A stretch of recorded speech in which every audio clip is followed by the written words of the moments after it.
तर हॅलो, मी रुणाली होममेकर रुणालीमध्ये तुम्हा सर्वांचे खूप खूप स्वागत करते। तर माझं नवीन यूट्यूब चॅनल आहे आणि हा माझा दुसरा व्लॉग आहे। तर व्लॉग माझा शेवटपर्यंत नक्की बघा।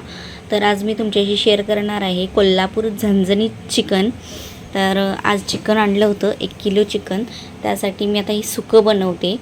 तर त्यासाठी मी कढई तापवून कढईमध्ये तेल तापत ठेवलेलं आणि तेलामध्ये आता मी छान मस्त भरपूर कांदा आणि टोमॅटो हे तेलामध्ये मी टाकलेलं आहे। तर हे एकत्रच टाकायचं, कारण टोमॅटो हा पूर्णपणे कांद्यामध्ये मेल्ट झाला पाहिजे। त्यामुळे मी हे छान आता भाजून घेते। कांदा टोमॅटो एकजीव पूर्ण होऊन अगदी लालसर होईपर्यंत आपल्याला कांदा भाजायचा आहे। आणि आता तुम्ही बघू शकताय कांदा छान लालसर झालेला आहे, टोमॅटो पण त्याच्यामध्ये मेल्ट झालेला आहे। तर त्याच्यामध्ये मी हळद टाकली। हळद टाकल्यानंतर थोडंसं आपण ते थोडंसं मिक्स होऊ द्यायचं। गॅसची फ्लेम थोडी कमी करायची, कारण कांदा जळण्याची शक्यता असते। त्यामुळं मी कांदा फुल गॅसवर भाजून घेतला। त्यानंतर गॅसची फ्लेम जी आहे ती मंद आचेवर केलेली आहे। आणि हा आमचा आहे कांदा लसूण मसाला, जो मी गावाकडूनच बनवून आणते। तर कांदा लसूण मसाला त्याच्यामध्ये मी दीड 2 चमचे टाकला, कारण तो जास्त तिखट पण नाही आहे, बेडगी मिरची आहे ती। त्यामुळं तिखट नसल्यामुळं मी 2 मोठे चमचे त्याच्यामध्ये मिक्स केला।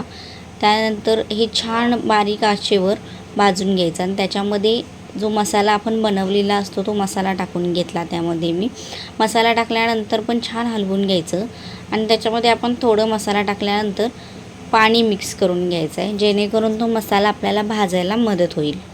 हे छान असं हलवत राहायचं, नाहीतर मसाला कसं खाली लागतो। मग त्याच्यामध्ये थोडं पाणी टाकायचं आणि छान असं मिक्स करून घ्यायचं आणि फ्लेम थोडी गॅसची वाढवायची, म्हणजे जो मसाला जो असतो तो मोठ्या फ्लेमवर असा छान भाजला जातो तो।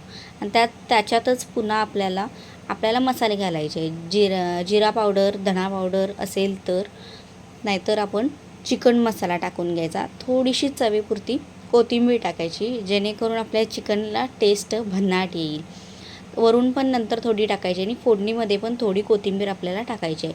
आणि गॅसची फ्लेम थोडी वाढवायची, कारण आपण पाणी टाकलेलं असतं चिकनमध्ये तर त्यामुळे त्याला तेल सुटायला मदत होते आणि मसाला हा चांगला चरचरीत भाजला जातो। तर आता हे बघू शकताय तुम्ही, इथे गॅस वाढवल्यामुळे मी इथे किती छान मसाला पण भाजला आहे आणि त्याला एक छान प्रकारचं तेल सुटलं आहे त्या मसाल्याला। तुम्ही बघाल इथे किती मस्त ती ग्रेव्ही बनलेली आहे।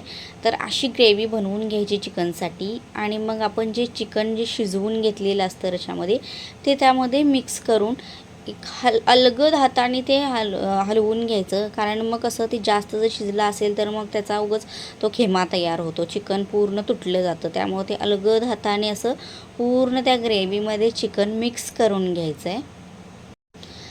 चांगलं चिकन मसाल्यामध्ये मिक्स झाल्यानंतर आपल्याला वरून थोडं मीठ, चवीनुसार मीठ घालायचं आहे आणि पुन्हा वरून आपण भरपूर कोथिंबीर टाकायची आहे। त्याच्यावर थोडंसं पाणी टाकून नंतर ते चिकन आहे ते थोडं वाफेवर शिजू द्यायचं आहे।